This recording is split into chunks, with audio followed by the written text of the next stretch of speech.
사도행전 2장 1절부터 13절 말씀입니다. 우리 함께 말씀 봉독하시겠습니다. 오순절 날이 이미 이름에 그들이 다 같이 한 곳에 모였더니 호련히 하늘로부터 급하고 강한 바람 같은 소리가 있어 그들이 앉은 온 집에 가득하며 마치 불의 혀처럼 갈라지는 것들이 그들에게 보여 각 사람 위에 하나씩 임하여 있더니 그들이 다 성령의 충만함을 받고 성령이 말하게 하심을 따라 다른 언어들로 말하기를 시작하니라. 그때 경건한 유대인들이 천하 각국으로부터 와서 예루살렘에 머물러 있더니 이 소리가 나매 큰 무리가 모여 각각 자기의 방언으로 제자들이 말하는 것을 듣고 소동하여 다 놀라 신기하게 여겨 이르되 보라, 이 말하는 사람들이 다 갈릴리 사람이 아니냐? 우리 각 사람이 난 곳 방언으로 듣게 되는 것이 어찌 됨이냐? 우리는 바데인과 메데인과 엘람인과 또 메소보다미아, 유대와 갑바도기아, 본도와 아시아, 부르기아와 감빌리아, 애국과 및 구레네에 가까운 리비아, 여러 지방에 사는 사람들과 로마로부터 온 나그네, 곧 유대인과 유대교에 들어온 사람들과 그레데인과 아라비아인들이라. 우리가 다 우리의 각 언어로 하나님의 큰 일을 말함을 듣는도다 하고 다 놀라며 당황하여 서로 이르되 이 어찌 된 일이냐 하며 또 어떤 이들은 조롱하여 이르되 그들이 새 술에 취하였다 하더라. 아멘.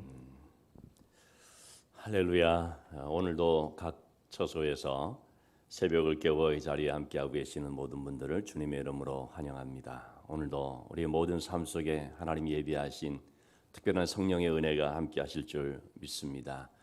이번 한 주간 동안 특별 새벽 기도를 하면서 주제의 말씀을 성령의 초점을 맞추어서 성령으로 충만하라라는 타이틀을 가지고 한 말씀 한 말씀을 보고 있는데 사도행전 1장 2장의 말씀을 통해서 첫째 날 성령과 하나님의 나라에 대해서, 어제는 우리가 성령과 기도에 대해서, 그리고 오늘은 성령과 전도, 복음 전하는 삶에 대해서 보고자 하고, 내일은 성령과 회개, 그리고 금요일 날은 성령과 교회 공동체에 대해서 살펴보고자 합니다.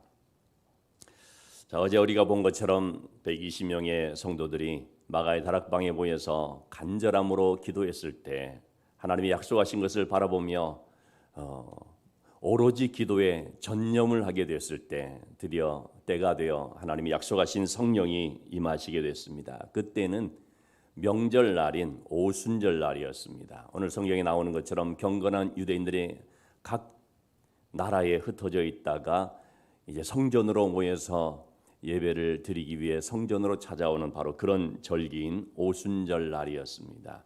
어떻게 성령이 임하셨는가? 2절 말씀에 보니까 두 가지의 하나의 현상 같은 모습을 볼 수가 있는데요. 첫째는 급하고 강한 바람 같은 소리로서 성령을 표현하고 있습니다. 아마도 우리가 아주 그 큰 강풍을 만났을 때 듣게 되는 이 소리를 연상하면 될 것 같습니다. 쏴 하면서 불어닥치는 그 강력한 바람이지 않습니까? 마치 비행기가 이륙할 때에 내는 소리 같은 어떤 이 엄청난 소리가 있었던 것입니다. 그 소리를 표현하기를 바람 같은 소리라고 했습니다. 여러분, 이 바람이라고 하는 것은 파괴력이 엄청나죠. 나무를 뿌리 뽑고 심지어는 자동차도 날려버리는 이런 일들이 우리가 바람의 그 위력을 보면서 실감을 하게 됩니다. 이렇게 물건을 날려버리고 그리고 아주 뒤집어놔 버리는 이러한 바람, 이것이 바로 성령으로 표현을 했습니다. 주님께서도 성령을 바람에 비유했습니다. 요한복음 3장에서 니고데모가 주님을 찾아왔을 때 거듭남에 대해서 말했죠. 그 거듭남에 대해서 잘 이해를 못할 때 성령으로 난 사람은 이와 같다 하면서 요한복음 3장 8절 말씀에서 성령으로 난 사람은 바람이 임의로 불매 그 소리는 들어도 어디서 와서 어디로 가는지 알지 못하나니 라는 표현을 썼습니다. 이렇게 성령을 가리켜서 바람에 비해서 말씀을 드렸습니다. 여러분, 세상에는 여러 종류의 바람이 있습니다. 요즘은 좀 어떨지 모르겠습니다만 과거에는 치맛바람 굉장히 대세했죠. 춤바람, 혹은 투기바람, 또 요즘도 그럴 수 있겠는데 주식 열풍 이런 표현을 쓰는데, 여러분, 이러한 바람들은 어떤 때는 개인과 사회를 망치는 잘못된 바람이 될 때가 있지 않습니까? 성령은 악을 쓸어버리고 영혼을 살리며 새롭게 하는 생명의 바람이라고 할 수 있습니다. 또 이 성령은 불같은 성령으로 표현되고 있죠. 3절 말씀에서 불의 혀처럼 갈라지는 것이 그들에게 보였다고 했습니다.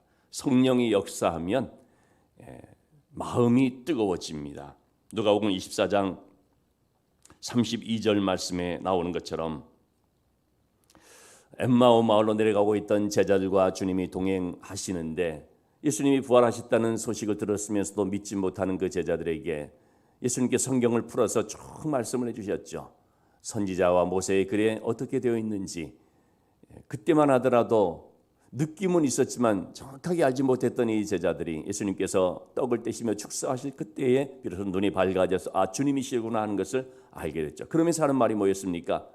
길에서 우리에게 말씀해 주실 때, 우리에게 성경을 풀어 주실 때에 우리 속에서 마음이 뜨겁지 아니하더냐. 여러분, 성령은 하나님의 말씀을 들을 때 우리의 마음을 뜨겁게 해 주십니다. 예수님께서는 라오디게아 교회, 요한계시록 3장 14절 15절에 나옵니다마는 라오디게아 교회 성도들에게 그런 말씀을 하시죠. 너희가 차든지 뜨겁든지 하기를 원한다. 여러분, 우리의 신앙생활이라는 것이 그냥 미지근하게 이렇게 있으면 안 됩니다. 우리의 신앙은 아주 시원하게 하는 차가움이나 또는 뜨겁게 하는 이런 모습 두 가지가 있어야 되죠. 특별히 우리의 신앙이 뜨거워야 되는 것입니다. 자, 이렇게 성령께서 역사하실 때 성령은 우리의 마음을 뜨겁게 하고 또 우리 속에 있는 얼마나 이 뜨거운지요. 우리 속에 있는 이 죄와 악한 생각들을 마치 용광로에서 불순물이 녹아지듯이 이렇게 성령께서는 우리의 죄와 악한 생각, 정욕들을 녹여버리시는 겁니다. 이렇게 성령께서 강한 바람처럼 우리의 삶을 아주 뒤집어 놓든지 또 우리 심령을 뜨겁게 하여서 우리로 하여금 정말 뜨거워할 정도로 내 속에 있는 모든 불순물들이 태워질 정도로의 그런 역사들이 나타나야 하는 줄로 믿습니다. 저는 개인적으로 1982년 참 20대 초반 좀 교만한 가운데 성경이 어떻고 저떻고 막 그런 가운데 있을 때 이 성령의 정말 강풍을 만났습니다. 그리고 인생이 뒤집어졌습니다. 그리고 정말 새 생명이 시작이 된 것을 느꼈습니다. 얼마나 많은 눈물을 흘리고 얼마나 또 감격과 기쁨이 있었는지 모릅니다. 정말 그때의 그 심정을 표현한다면 그냥 눈을 뜨면 감사한 거죠. 보이는 것이 감사한 것이었고요. 야, 이런 것이었구나. 이걸 몰랐구나. 이것이 바로 거듭남이로구나. 이것이 바로 하나님께서 주시는 새 생명이로구나. 이것이 예수 그리스도 안에 있는 삶이로구나. 이것이 로마서 15장 17절에서 말하고 있는 성령 안에서 누리는 하나님 나라의 의와 평강과 희락이로구나. 참 그것은 정말 놀라운 경험이었는데 성령으로 인하여 되어진 것이죠. 성령께서 완전히 뒤집어 놓아서 성령께서 뜨겁게 역사해 주셔서 성령께서 강력한 바람처럼 뜨거운 불처럼 임하셨기 때문에 일어난 일이었는데요. 이러한 성령의 역사가 우리에게 임하여야 되는 거죠. 자, 이렇게 성령이 임하였을 때에 2절 3절의 말씀 보니까 성령께서 어떻게 임하여 주셨는가 두 가지 모습을 볼 수 있지 않습니까? 온 집에 가득했다고 했습니다. 그곳에 모여있는 공동체 가운데 그 자리 가운데 가득했다고 했습니다. 그러면서 또 동시에 각 개개인 한 사람 한 사람 위에 하나씩 임하여 있더니 여러분 교회 전체가 성령 충만할 수가 있지만 그 가운데 개인적으로는 전혀 그것을 경험하지 못하는 사람도 있을 수가 있지 않습니까? 또는 개인적으로는 성령의 은혜를 경험하고 성령 충만을 경험하는데 교회적으로는 그렇게 못하는 경우도 있지 않습니까?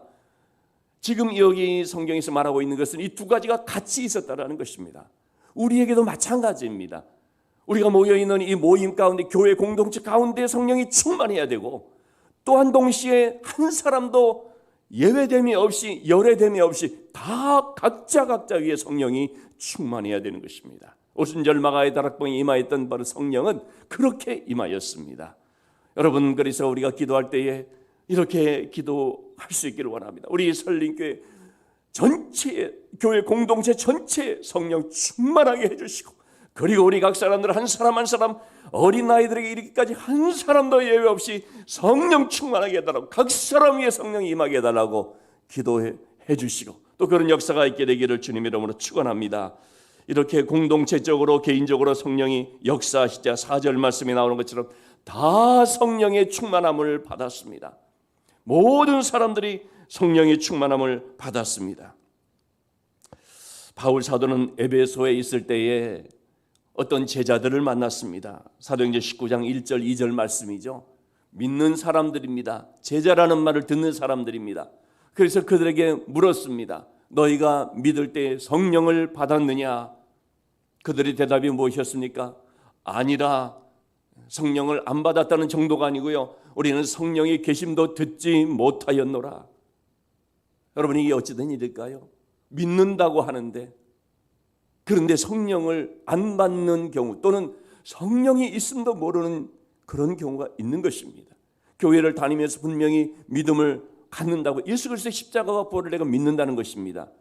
그렇지만은 여러분, 그럴지라도요, 성령에 대해서 모를 수가 있습니다. 과거 우리 특히 장로교 같은 경우에는 성령이라고 말하면 무슨 이단이냐는 식으로 했던 그런 참 비복음적인 그런 시대가 있었습니다. 말씀만 알면 되지, 성령이라고 하는 것은 무슨 특별한 은사 운동하는 것이나 저 뭐 순복음이나 그런 데서만 하는 거 아니냐고 말이죠. 그러니까 신앙생활이 뜨거움이 없습니다. 감격이 없습니다. 너무 지식적입니다. 교리적입니다. 말씀하면서 근엄하기만 하지 예배가 살아있는 역동적인 예배가 되지 못하고, 뜨겁게 찬양하는, 손뼉치며 손들고 하나님을 향한 그런 가지고 그 간절함으로 드려지는 예배가 되지 못하고, 쥐 죽은 듯이 조용한 가운데 누가 아멘 그러면은 째려보고, 이런 식의 예배들이 과거에 있었던 거거든요. 물론 지금도 그런 것들이 있기는 있지요. 성령에 대해서 들어보지도 못하였노라. 그러면 안 되는 것입니다. 아니, 지금 성경을 우리가 보고 있지 않습니까? 성경에는 얼마나 많은 성령에 대한 말씀을 하고 있습니까? 성경에서 지금 말하는 것이 뭡니까? 성령 충만을 받으라는 거 아닙니까? 술 취하지 마라, 성령의 충만함을 받으라, 에베소 5장 18절의 말씀처럼 이렇게 많은 성령에 대한 말씀이 있고 성령에 대한 도전적인 일들이 나타나고 있음에도 불구하고 관심을 두지 아니하거나 일부러 좀 거기에 대해서 그냥 제껴놓는 이런 일들이 있는데요, 그러면 안 된다는 것이지요. 여러분, 우리가 믿는다라고 하지만 성령을 모르고 신앙생활하면 어떻게 될까요? 그 믿음 생활이라는 것이 자기의 의지대로 하고 자기 힘으로 합니다. 그러니 얼마나 힘듭니까?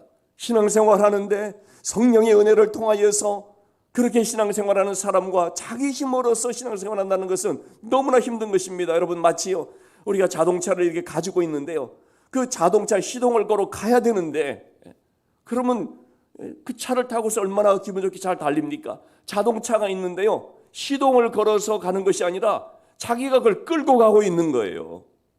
이게 바로 자기 힘으로 신앙생활하는 모습입니다.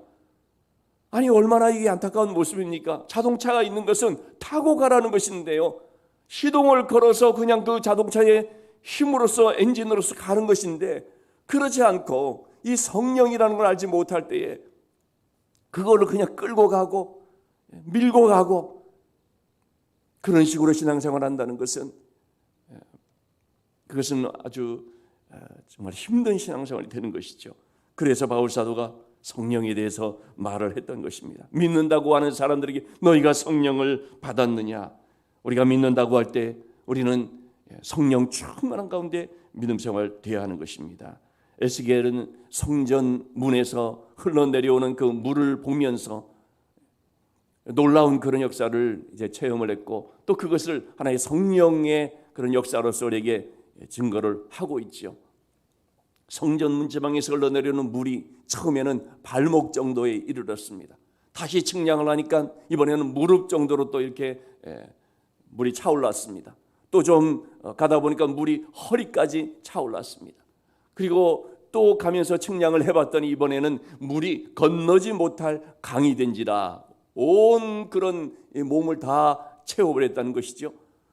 여러분, 물속에서 우리가 걸어보면 알지만은 뭐 발목 정도 있을 때냐 그냥 좀 걸어갑니다. 그러나 무릎 정도, 또 가슴 정도, 온 몸이 적시 온 얼굴 덮을 정도까지 되면 걸을 수가 있습니까? 없죠. 헤엄치해야 되는 것이죠. 이것이 바로 성령의 역사인 거죠. 우리가 신앙생활 하면서도 성령이 좀 있기는 있는데 발목 정도 이렇게 되면은 그때는 그냥 내 의지로 막 가버립니다. 내가 앞장서면서 성령님 나를 따라오십시오 하게 됩니다. 기도를 하더라도 나를 앞세워 내 뜻을 주장하면서 하나님 나 이렇게 밀어주십시오 하게 되는 거죠. 그러나 성령 충만함 점점 성령 안에서 우리가 성령에 잠겨지면서 나가게 되면 어떻게 됩니까? 이제는 내 의지를 내 마음대로 할 수가 없습니다. 나는 이제 맡겨야 되는 것입니다. 성령께 흠뻑 적셔서 성령의 지배를 받아서 성령의 이끌림을 받으면서 나가야 되는 것입니다.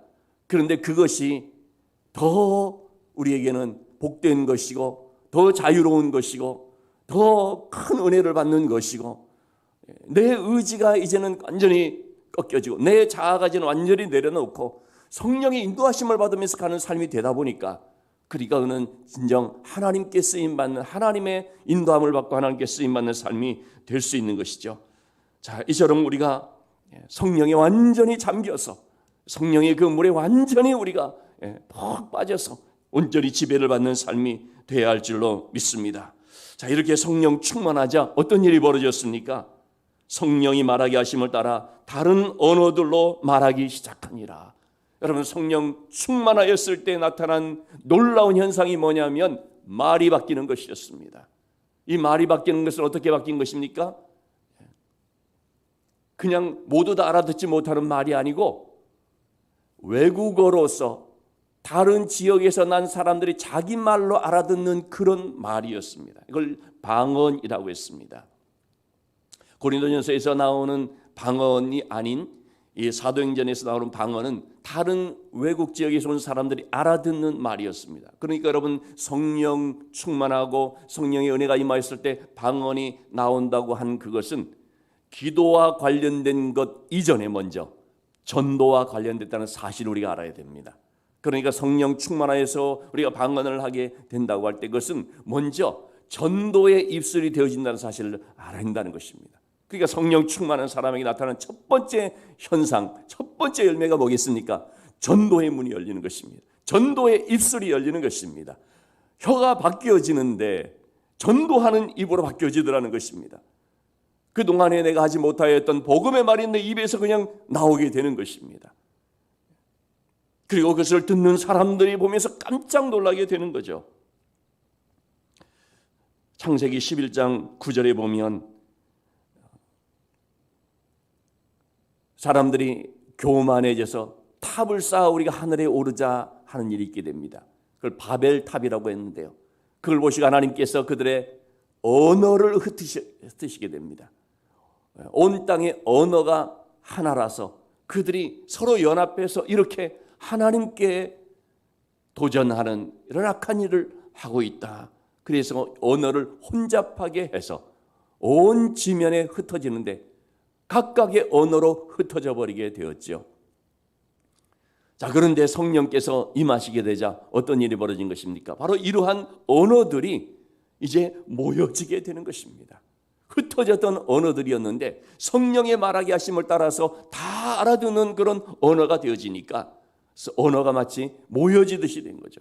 여러분, 오늘날에도 마찬가지거든요. 각 지역에서 선교 사역들을 감당하지 않습니까?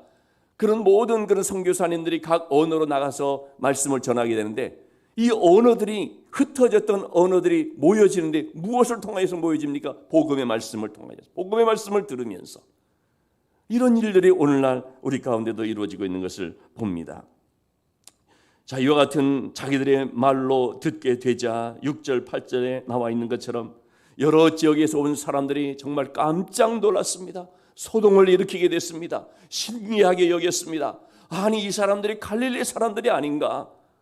그리고 이 사람들은 무슨 갈릴리에서 제2외국어, 제3외국어 공부했던 사람들이 아니라 그야말로 정말 학력은 좀 부족한 그런 사람들이 아닌가? 어떻게 해서 이 사람들이 우리가 난 곳 지역의 말들로 들을 수가 있는가? 어떻게 그런 말들이 전해질 수가 있는가? 놀랄 수밖에 없었던 것입니다. 여러분, 성령 충만하게 되면 이렇게 복음을 전하게 됩니다.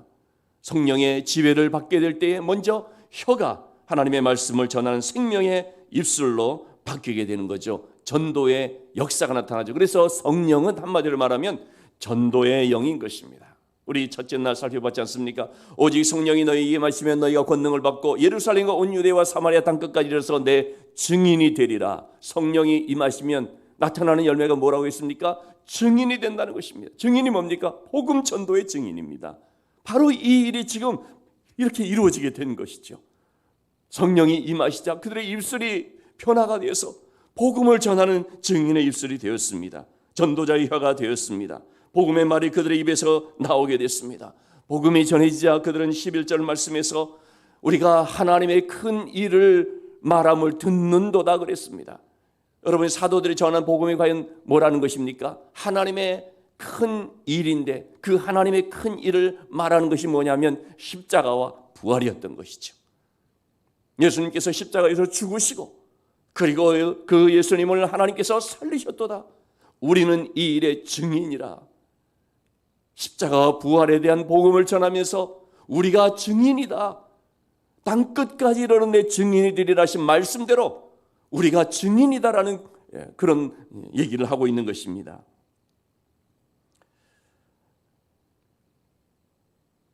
여러분, 복음이 전해지면 어떻게 해서 이 복음 전도자가 될 수가 있을까? 성령이 임하게 되면, 성령 충만하게 되면 어떻게 우리가 복음 전도자, 증인의 삶을 살게 될까요? 성령 충만하게 되면 마음이 변화되기 때문에 그렇습니다. 여러분, 성령 충만했다고 하면서요 마음이 변화되지 않으면 그거는 하나의 어떤 무슨 종교적 열정에 취한 것이지 과연 성령의 충만함을 입은 것인가를 한번 살펴볼 필요가 있습니다. 성령 충만하면 반드시 마음이 변합니다. 어떤 마음이 되겠습니까? 주님의 마음으로 바뀝니다. 성령 충만한다고 하는데 주님의 마음이 되지 않으면 그럼 자신을 정말 돌아봐야 되죠. 성령 충만할 때 성령은 그 마음을 변화시키는데 마음을 완전히 바꿔놓는데 주님의 마음으로 바꿔놓죠. 주님의 마음이 뭡니까? 불쌍히 여기는 마음입니다. 긍휼의 마음입니다. 한 영혼을 바라보는 살리고자 하는 마음입니다. 성령이 임하게 되면 이 마음이 우리에게 다 오는 것입니다. 이 마음으로 우리가 완전히 바뀌어지는 것이죠. 죽어가는 심령을 바라볼 때 너무나 안타까운 마음을 갖는 것입니다. 정말 불쌍히 긍휼을 품게 되는 것입니다. 또 주님, 이 성령이 임하게 되면 어떤 마음이 될까요? 두려움을 떨치는 담대한 마음이 됩니다. 두려워했던 사도들이 성령이 임하자 담대하게 나갑니다. 여러분, 누가 복음을 전하게 됩니까? 이 두 가지의 마음을 갖는 사람이죠. 영혼을 바라보는 안타까운 긍휼의 마음을 갖는 사람이 복음을 전하게 되고, 그리고 주저하는 두려움이 있는 경우에는 이게 잘 안 되는데 이 두려움을 떨치게 될 때에, 담대함을 갖게 될 때에 복음을 전하게 됩니다. 성령이 임하시면 이렇게 마음이 변화가 되니까, 이러한 마음을 갖게 되니까 그 입술에서, 그 마음에서 복음이 전해지더라는 것입니다. 복음이 전해지자 12절 13절 말씀입니다. 사람들이 놀라면서 당황하면서 조롱하며 말하는 것이 뭡니까? 새 술에 취하였다. 여러분, 술 취한 사람과 이 성령 충만한 사람의 모습이 비슷하고 닮은 점이 있다는 것을 알 수가 있겠죠. 술 취해도 어떻습니까? 저는 술을 취해보지 않아서 잘 모르겠습니다만은 보면은 술 취하면 막 그냥 노래도 하게 되고 말도 많아지고, 성령이 바람 같은 임하는 소리인 줄 믿습니다. 술 취하면 흥겨워지고 어쨌든 그 모습이 굉장히 달라지죠. 그런데 그런 술 취함은 어떻습니까? 좋지 않은 냄새가 나지요. 또 좋지 않은 일들이 막 벌어지죠. 술 때문에 무슨 일 했다. 술 때문에 무슨 일 했다. 그런데 성령은 전혀 다른 새 술입니다. 성령에 취하면 그에게서 주님의 역사가 나타나, 생명을 살리는 역사가 나타납니다. 성령에 취하면 주님의 향기, 인간의 냄새가 아닌 주님의 향기가 나오는 것이죠. 그렇기 때문에 여러분 우리가 성령의 술에, 성령의 새술에 취해야 되죠. 사람들은 그들의 그 겉모습만을 보면서 술에 취한 것과 같다라는 식으로 했는데요.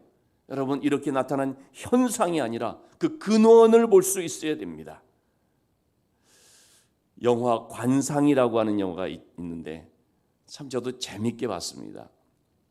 거기에 있는 한 대사가 굉장히 의미 있게 느껴집니다. 주인공이 그런 얘기를 하죠. 파도를 일으키는 것은 바람인데 나는 바람을 보지 못하고 파도만 보았다. 여러분, 파도를 일으키는 건 바람이거든요. 어떤 현상을 일으키는 건 근원이 때문이거든요. 근데 사람들은 현상만 봅니다. 성령 충만 이런 것을 말할 때 거기에는 여러 가지 방언하고 병 고침의 역사도 있고 그냥 여러 가지 그런 모습들이 나타날 수가 있습니다. 근데 그런 것들은 현상입니다. 그걸 일으키는 어떤 한 사람을 변화시킬 때 그 사람의 변화된 모습이 딱 나타나면 야, 참 놀랍다, 신기하다. 어떻게 저 사람이 저렇게 됐지? 그냥 그 겉모습, 나타나는 현상만 보고 그럴 수 있는데요. 그 근원을 봐야 된다는 것입니다. 파도를 일으키는 것은 바람이기 때문에 그 바람을 봐야 된다는 것이죠. 그래서 여러분 우리가 신앙생활하면서 어떤 현상을 바라보고 현상에 주목하고 그 현상을 막 부러워하고 그렇게 하지 마시고 근원을 보면서 그 근원을 갈망할 수 있기를 바랍니다. 그게 뭐라고요? 성령이라고 하는 것입니다. 그래서 우리에게는 이 성령에 대한 갈망이 있어야 된다는 거죠. 고형원이라고 하는 찬양 사역자가 97년도인가 96년도인가 그랬다고 합니다. 인도네시아에 가게 될 일이 있었는데 거기에서 예배에 참석을 했는데 저도 인도네시아 시골에서 한번 그 예배에 그때 좀 이렇게 인도한 적이 있었거든요. 참 그때 그 일이요. 정말 지금 10년이 더 한 3년 4년 된 같은데 잊혀지지 않은데요. 얼마나 그 시골 인도네시아 시골 구석에서 그 흙바닥에서 드리는 그 예배 속에서 얼마나 놀라웠으니 보는데 고영원 사역자가 그런 경험을 한 것입니다. 그곳에 모여 있는 사람들의 그 구원을 향한 그 사모하는 간절한 열망을 보면서 굉장히 충격을 받았다고 합니다. 그래가지고 3개월을 기도하면서 또 금식도 하면서 부흥에 대한 열망을 가지고 찬양을 작곡을 하게 된 것이죠. 부흥이라고 하는 찬양입니다. 이 땅의 황무함을 보소서. 하늘의 하나님, 부흥의 불길 타오르게 하소서. 성령의 바람 불어오게 하소서. 이 땅이 새롭게 되게 하여 주시옵소서. 정말 능력 있는 찬양이 됐습니다. CCM 찬양 음반으로는 드물게 3개월 만에 20만 장이 팔렸다고 하죠. 하여튼 이 부흥이라는 찬양이 나오면서 당시 98년, 99년 얼마나 이 부흥 운동들이 막 일어나고 있는지 모릅니다. 여러분 정말 우리가 이 찬양을 하나의 찬양 노래로만 부르는 것이 아니라 사모하는 마음이 우리에게 있어야 될 줄로 합니다. 금년 한 해 하나님 저희들에게 성령으로 충만케 하여 주시옵소서.